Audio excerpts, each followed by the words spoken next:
Extreme Tour, where connections happen. All kinds of connections. All right, so folks, thank you for sticking with us here. We've got our panelists. So we got the speed round. I'm gonna tell you how the speed round works. I'm basically going to have them introduce themselves for 30 seconds. Then in 30 seconds, they're gonna have to answer one of the 7 questions that are on their sheet. If they go over 30 seconds, they get cut off. It's not because I don't love you, it's because I wanna make sure everybody has a chance to shine. Is that cool? You need 35 seconds? See, that's not gonna work, baby. All right, cool. So we're gonna start with, this is Devin. Devin is awesome. Devin actually speaks at some of our other events. He was in the area and he decided to come and hang out. He's got a really cool company. I'm gonna let him introduce himself, but I just thought that was dope that he showed up. So we'll start with Devin. Hello. All right. How you guys doing? My name is Devin Lawrence, co-founder of the clothing brand Doing Everything Different. We have different artists wearing it, such as Justin Bieber, Chris Brown, Rick Ross just recently wore some of our stuff. And yeah, that's who I am.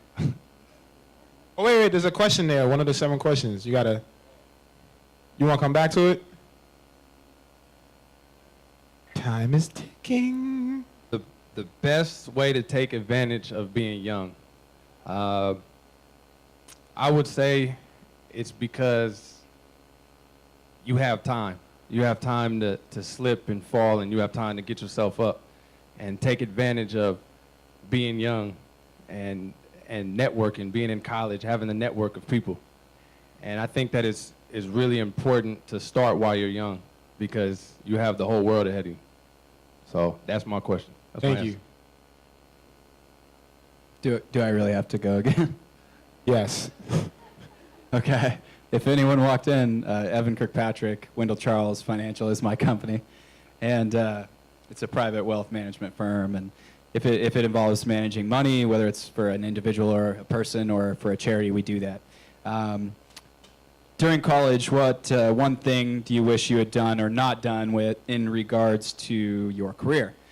That's a great question. I think the habits that you develop right now are definitely going to shine through in the future and in your careers. I didn't really realize that. I didn't make the connection that, if I don't get things in on time, then I'm probably going to be late, or if I show up late to class, I'm going to be late to meetings. And I think I should have recognized the parallels to that and then really focused on getting good grades and just excelling and accomplishing as much as I could.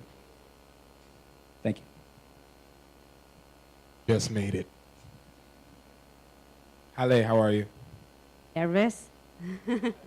Hi, everybody. My name is Hale Abu Fazeli. I am a founder of Pino del Savo. Actually, I have a table down there. It's making tea kettle. So we just made, we started 5 years ago. I have 2 beautiful children, and I would like to give you advice. I would like to answer the number 2 question, which is, what is the biggest lesson you have learned in the past year? Being a mom and having your own business, I think the best thing that I learned, you take ownership and you love what you do. When you put your heart in it, I bet you can get what you want. Thank you.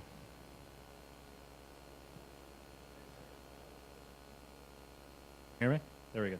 My name is Eric Coral. I am the co-founder of Fundable.com, and we help entrepreneurs raise capital for their companies. The key piece of advice that I'd like to pass on, it's actually 2 parts, is 1, start early, start now if you can. Can I get you a little bit more volume? A little bit more volume. Start early. There you go. And getting you back for the Blockbuster guy. and then the second piece would be to start networking now. As a college student, you can reach out to almost anyone in the community and actually have them have lunch with you, and you can start building the relationships now. Very few people will say no to a college student. So one thing I started doing while I was in college was reaching out to very successful entrepreneurs in my area, also across the country. And whenever I would travel, I would set up lunches, and I've built a good network of some people that are now my best friends by doing that. But you can create a great network while you're in college, and few people will say no to you.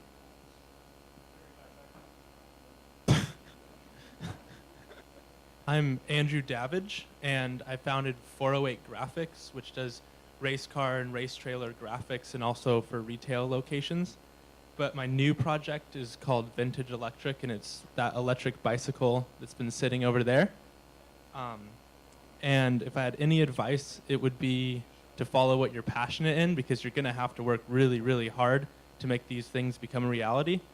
And when you're really passionate about it, it doesn't seem like work. It's almost like playtime or fun for a lot of the stuff that would normally be difficult to get through.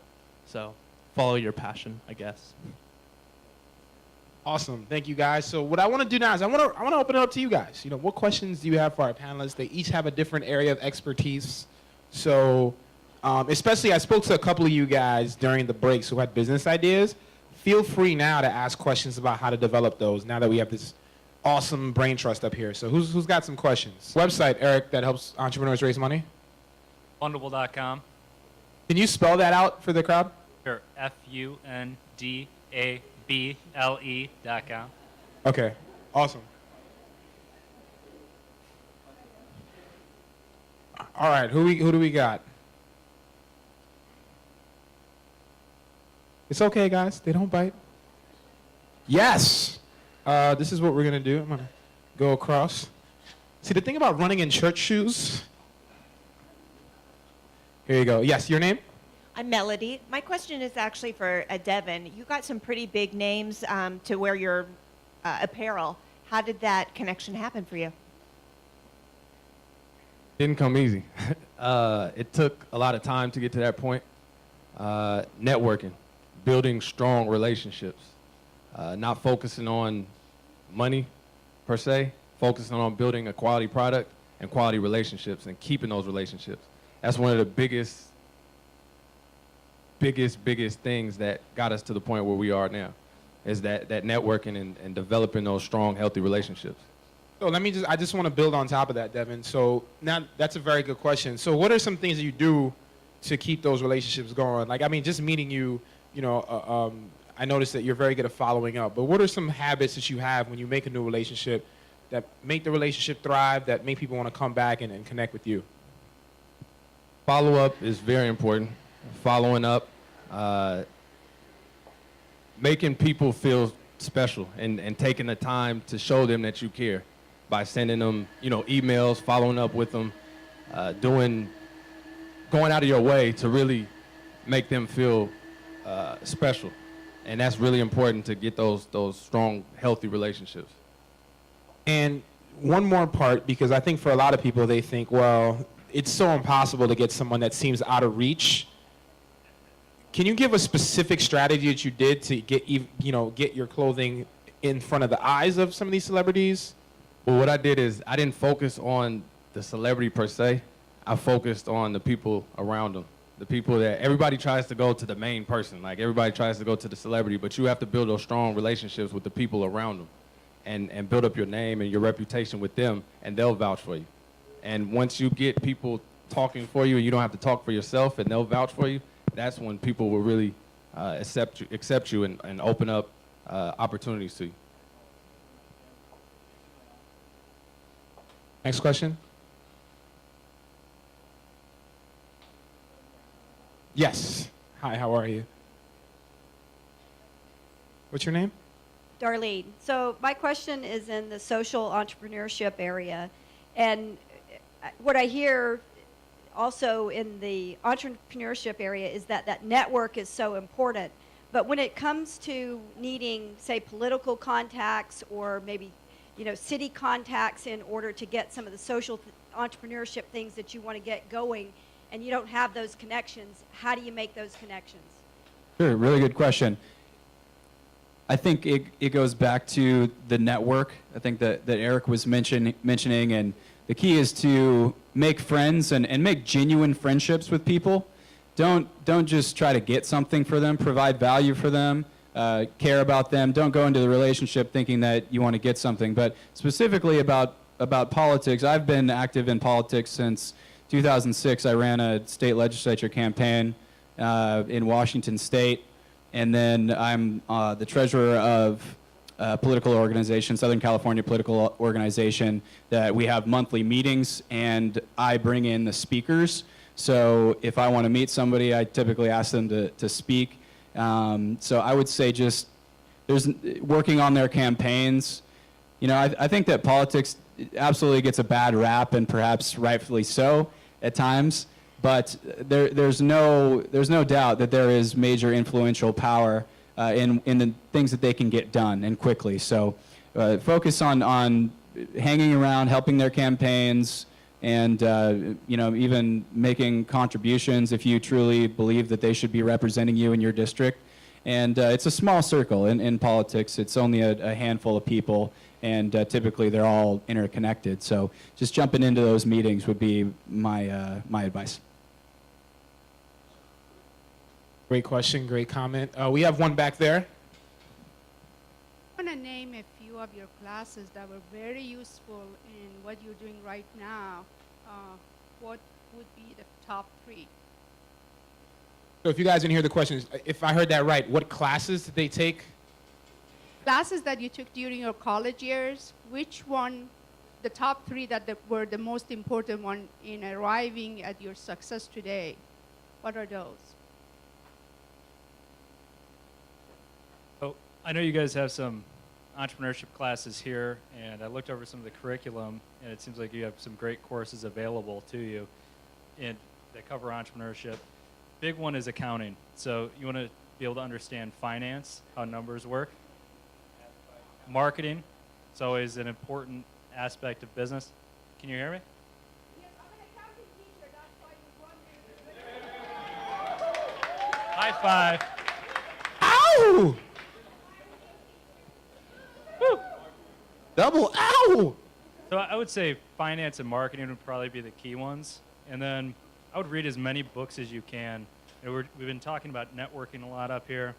There's a great book by Harvey Mackay. It's called Dig the Well Before You're Thirsty.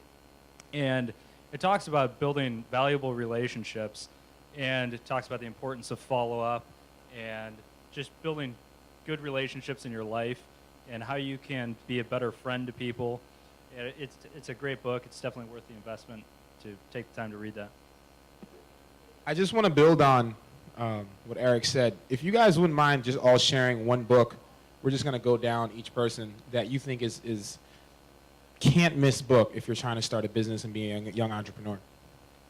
My favorite book is Think and Grow Rich by Napoleon Hill. It just talks about what you think about and the power of your thoughts, and the power that you really have with just thinking something. And it talks about positive thoughts and really thinking about your success. I agree with that, but I'll switch mine. Thanks. I would go with. I mentioned a bunch of them during the course of the presentation for those of you who are in the room, but I really think that Start With Why by Simon Sinek is where I would start. Just because that I think that once you understand why you're doing something, the reason behind you're doing it, I think that motivation and that momentum will carry you. So Start With Why, Simon Sinek. Actually, I like Poor Dad, Rich Dad. It's really funny and it's really interesting, I think. They just took all of mine. But those are all good books. Think and Grow Rich, Napoleon Hill, Rich Dad, Poor Dad, Robert Kiyosaki, and Start With Why. I just want to give a quick analogy on the why topic, because the reason I said earlier to focus on something that's a problem in your life that you experience on a regular basis to solve that problem is because you're going to be passionate about it. And when you're looking at entrepreneurship as a career, if you turn that, I'm going to do it or I might do it into a I must do it, and create a why around that, why you have to get there, why you're going to make this a key point of your life, you'll get through all the obstacles to make it happen. And think about if you're driving your car to the grocery store and your car breaks down, or if you're driving your sick child who just fell and bashed their skull open to the emergency room. You're going to find a way to get to the hospital no matter what. And it's having a strong why and that purpose and passion that's going to carry you on. I'm not a big reader, but but I thought the Steve Jobs book was pretty inspirational. I don't know, kind of teaches you to think differently and think outside the box.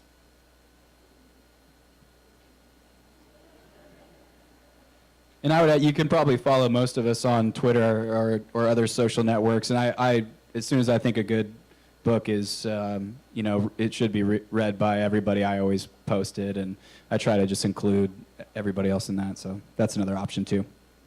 Awesome, thank you. Do we have a question in the back? Or we have one in the front? Are you just, you're trying to put your arm around her? Trying to holler, or you had a question? All right. Yeah, we've got one in the back.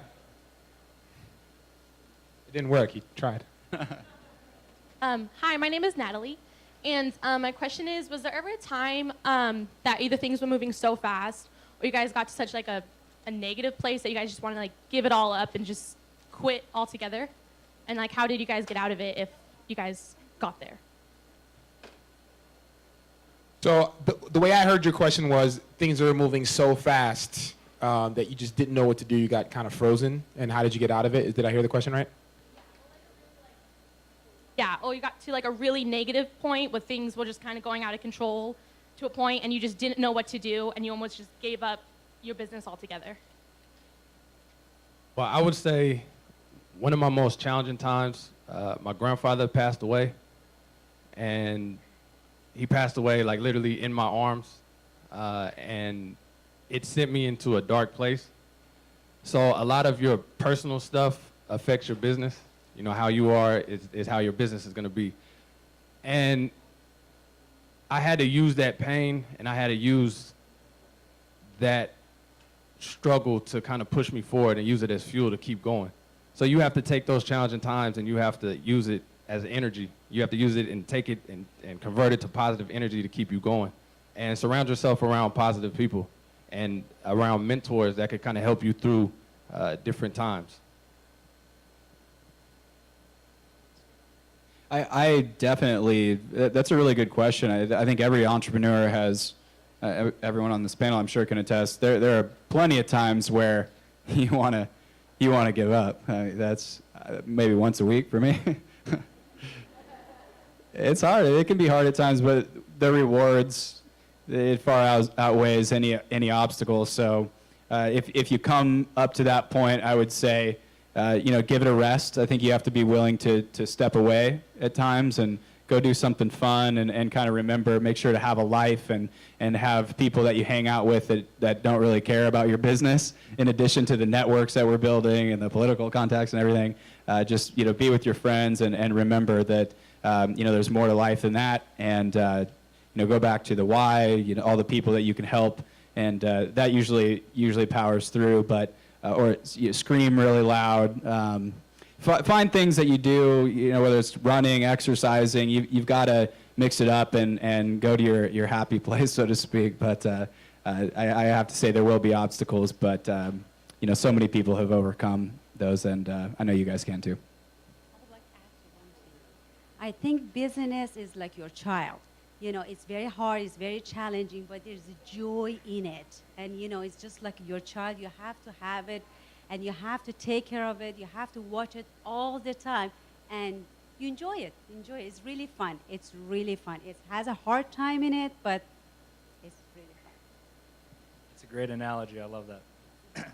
So, yeah, downtimes are inevitable with entrepreneurship. It's, you know, things are going to happen that make you upset. You're going to have employees that don't do things they're supposed to. You're going to have business partners that don't act the way you might want them to. You're going to run into obstacles when you hit entrepreneurship scale, and sometimes just in the starting phases of it. But key thing is just keeping things in perspective. And usually problems with entrepreneurship and owning your own company, I like to call those high quality problems, because when you're in a position that you're dealing with problems around owning your own business, it's a pretty high quality problem. You know, it's not you getting a pink slip and getting let go from work, or, you know, showing up that the office doors are locked at some place you work. And employees deal with greater problems, you know, I would say at least as many or greater problems than entrepreneurs do. When I get in kind of a bad state, I have a couple of things that I do. You got to know when to quit and walk away. Not quit the whole thing, but know when to take a break and walk away and come back. Seems like your mind is a lot more refreshed, and you know kind of the solution tends to come to you. And another thing is when it gets really hard, just always have a positive intention that it's going to get better, and it tends to always get better. So that's kind of the advice that I have. I'm just going to add one more piece on there. Is You got have, 5 seconds. have friends that are entrepreneurs. So have people that are also entrepreneurs that you can talk to when you run into tough times. I have a lot of friends that are entrepreneurs, and people will have health problems and talk to. You'd be amazed at how many other people are going through the same problems that you are, that you can talk to them and learn how they dealt with it. So.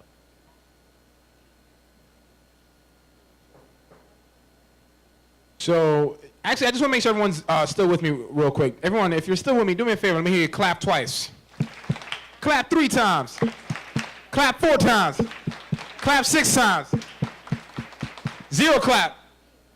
Okay, you guys are good. Can't do it. All right. I like it. You guys are getting smarter. Cool. You know, I'm kind of curious. I heard a couple of the keynotes, modeling successful people. Can you guys just kind of speak really quickly about maybe a mentor that you had, maybe someone that inspired you or specifically did something that you think was a benefit to your development as an entrepreneur? Mentorship is very important, especially being an entrepreneur, because there's a lot of stuff that you're going to be faced with that you're not going to see. And it's good to have a mentor that could kind of be there for you when you go through those challenges. And I have a mentor that completely changed everything and got all of our business in perspective. And he helped us get processes and procedures in place, and he really changed the whole model of our business and really got us to the point where we are. So it's very, very important to find good mentors that will help you through that. That's good. And I would also add the quote, Sidney J. Harris, "Don't take advice from someone who hasn't had your kind of trouble." And so find somebody that's in your industry that's already done what it is that you want to do, and they're going to be able to give you some really specific pieces of advice.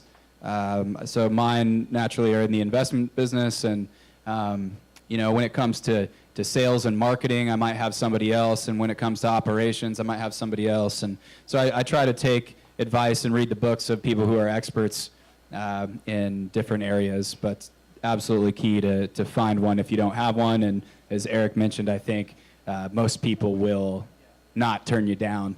And if they do, just, you know, find another one because they're not worth your time. I think being honest, be yourself, and have a dream and go for it, you know, and just have a good time. Just enjoy it because that's what you want to do, right? I think that everyone made good points. Having good mentors is key for me. My first business partner has been a great mentor to me, and just having people in life, as to Evan's point, that give you industry-specific or problem-specific advice. And it was a great quote, "Don't take advice from people who haven't had your problems."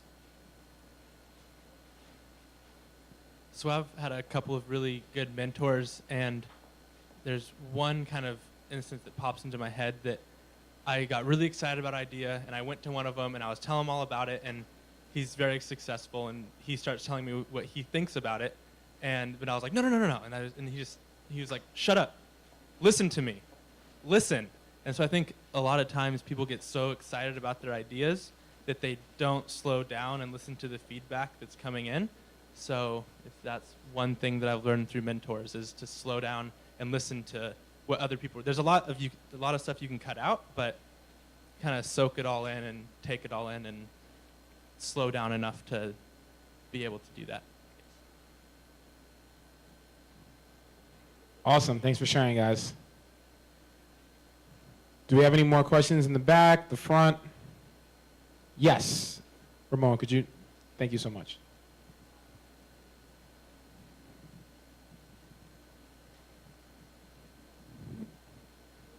Hello. Hello.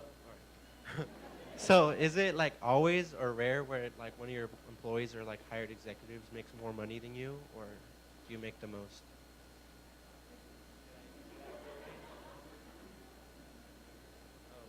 Did they hear? No? I'm speaking into it.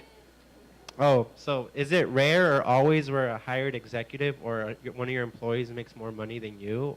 Like, is it rare or always?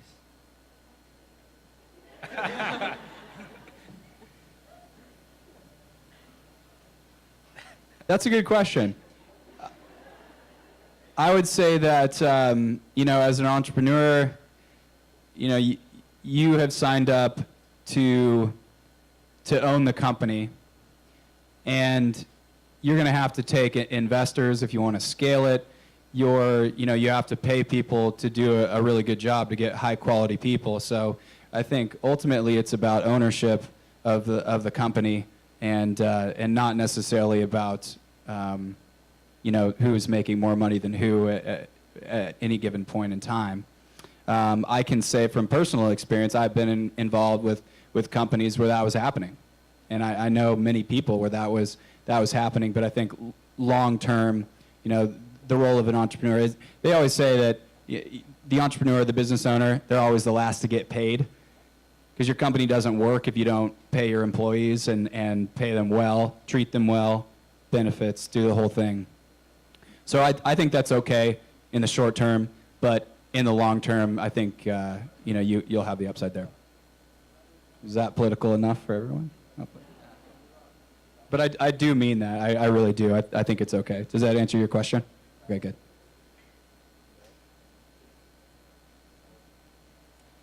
So to Evan's point, when you're starting a company, especially in the early stages, you are the last one to get a check. So it's very common in the startup phase where you may go months without making anything. So it depends on how much money you're putting back into the business and things like that. I don't think you should ever be afraid to have employees make more money than you. Typically, it's in the area of sales. So if you have commission-based salespeople, I don't believe in capping how much they're making. So if they're crushing it and you're choosing to put money back into the business, don't penalize that. Keep that incentive going.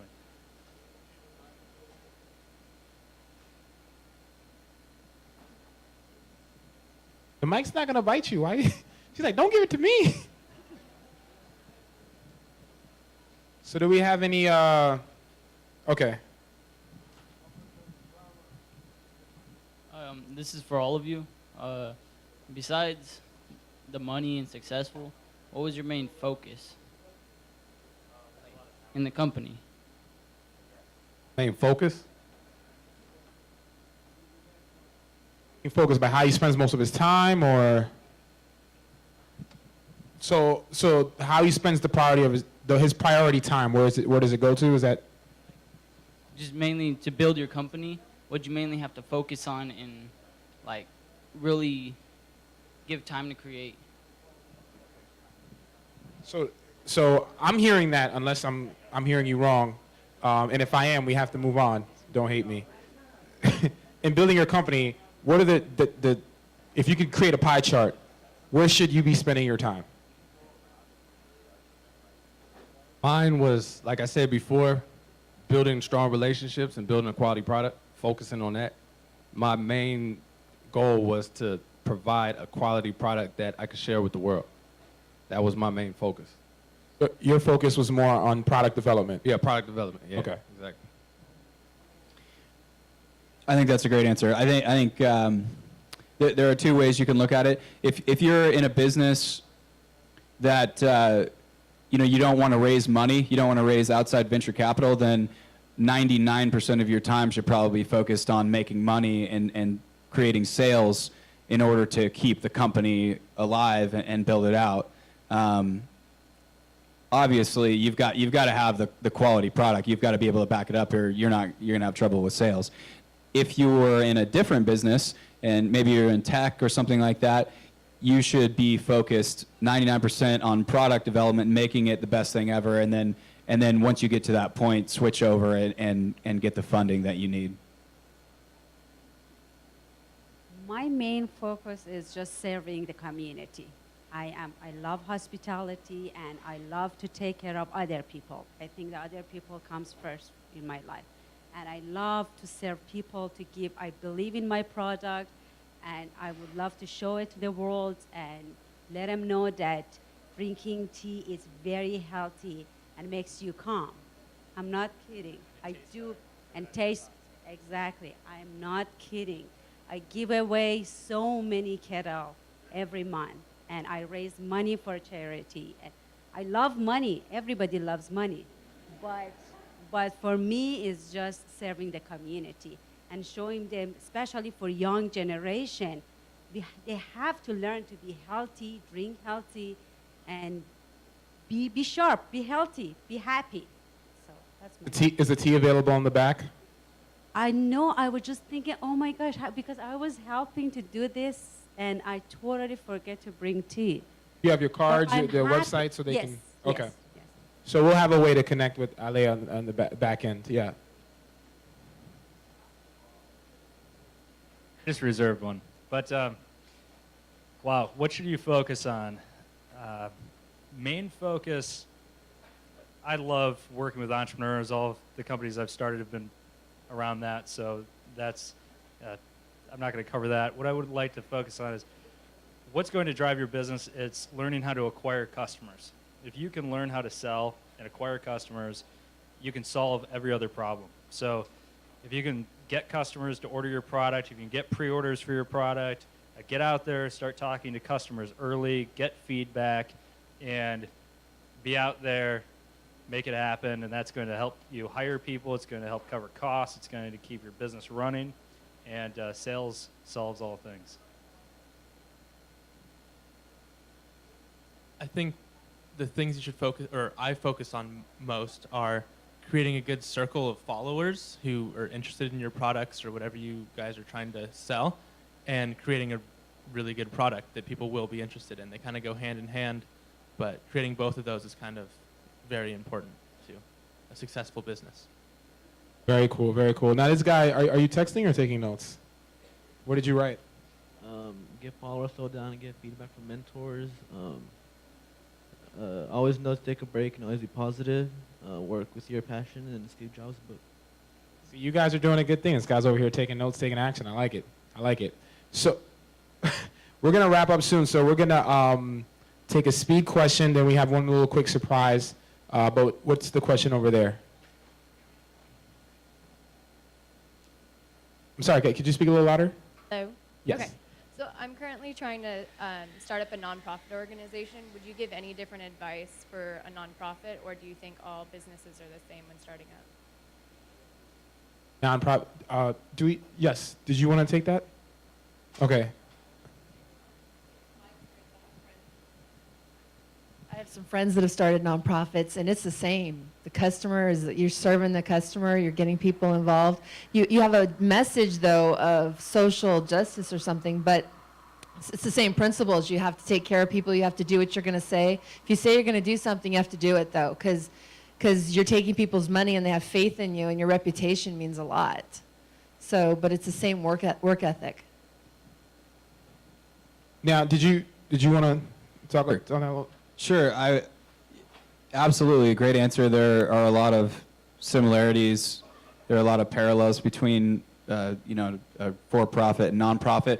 I would say definitely focus on making sure that the majority of the money. So you need to have tight systems and operations, and being able to deliver a lot of value. So a typical rule of thumb is that 80% of your costs, or 80% of your donations, are going to the actual cause that are going straight to that, and then 20% to admin and your legal expenses, and you've got to file for the 501c3 and get approved for all that. So I would say definitely make sure that it's tight enough to where the majority of your money, and if possible, what we do with a lot of our companies that we either support or we garner support for them is we find a sponsor to cover all of those costs. So then when we have the nonprofit do a fundraising event or something like that, then we'll be able to say 100% of every dollar that's donated to this company is going to this cause, whatever it may be for you.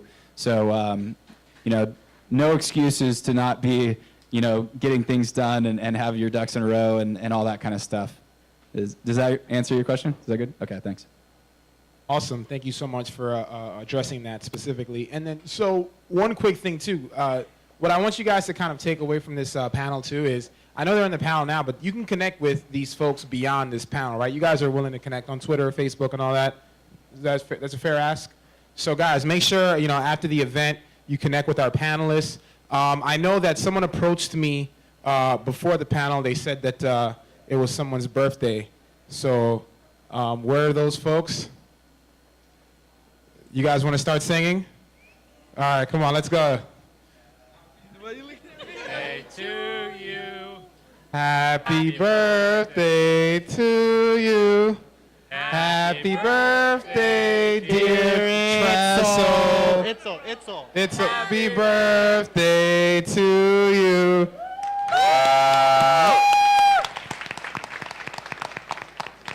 What's your name? Itzo.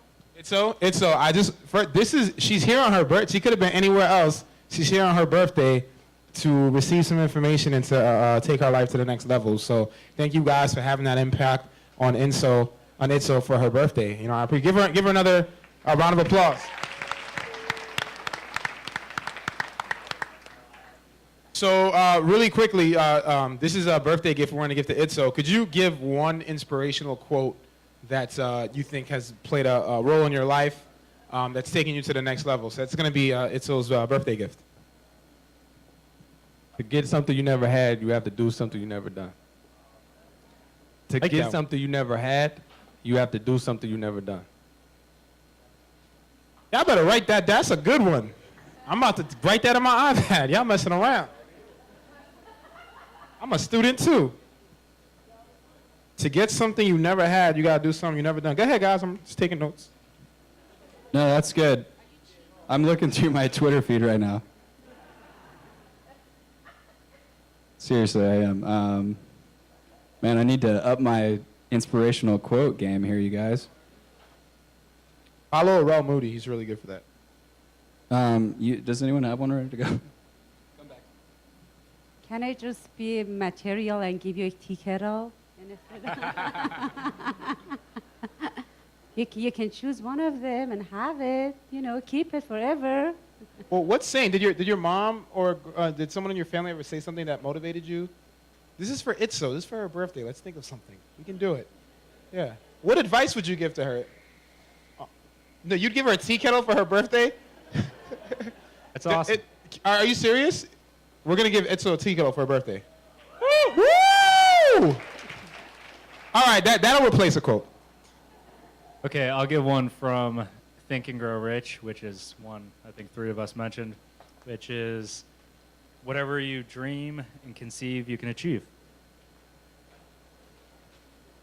Okay, don't laugh, but just do it.